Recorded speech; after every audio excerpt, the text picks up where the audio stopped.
अस्सलामुअलैकुम बच्चों, तालीम हम चैनल में आप सबको खुशामदीद। आज हम यूनिट 1 अदात में अदात को अल्फाज में लिखना और पढ़ना सीखेंगे।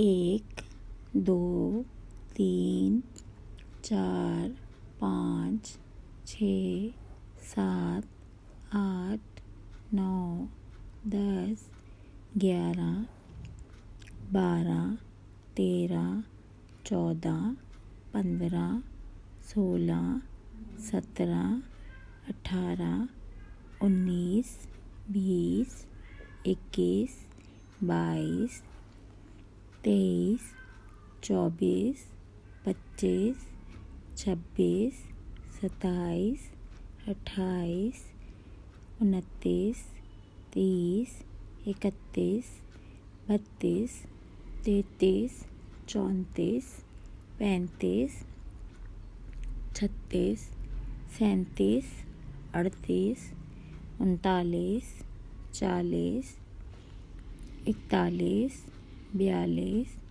43, 44, 45, 46, 47, 48, 49, 50। अब अगले सफ़े पे देखिए।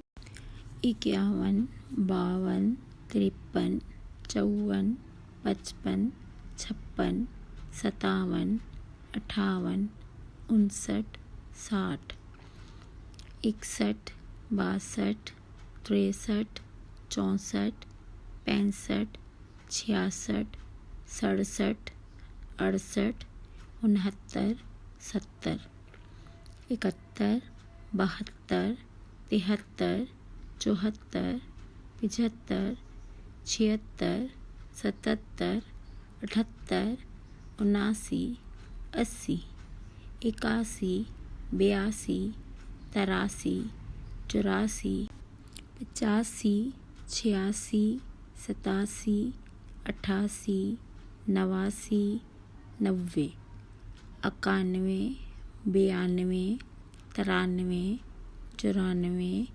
95, 96, 97, 98, 99, 100। चूँकि अदात में अल्फाज को लिखना थोड़ा सा मुश्किल होता है, इसलिए टीचर को चाहिए कि वो 1 से 20, फिर 21 से 40, 41 से 60, 61 से 80 और 81 से 100 तक अदात को अल्फाज में लिखने की मशक करवाए, ताकि बच्चे आसानी से लिख लें और समझ जाएं। अब सफ़ा नंबर 7 पर मशक नंबर 2 देखिए। इसमें सरगर्मी नंबर 1 में हमें अदद को अल्फाज में लिखना है। ये मैंने आपके लिए कर दी है।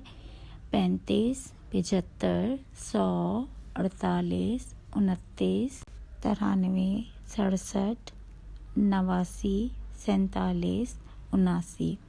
अब नीचे सवाल नंबर 2 देखिए। इसमें दिए गए अदात को उनके अल्फाज से मिलाना था। ये मैंने आपके लिए हल कर दिया है। 64, 81, 40, 32, 57, 59, 96, 89, 25, 72। उम्मीद है कि मेरी वीडियोस आपके लिए मददगार साबित हो रही होंगी। अगर आपको मेरी वीडियोस अच्छी लग रही हैं तो मेरे चैनल को सब्सक्राइब कर दें, मेरी वीडियोस को लाइक और शेयर कर दें। Thank you. अल्लाह हाफिज़।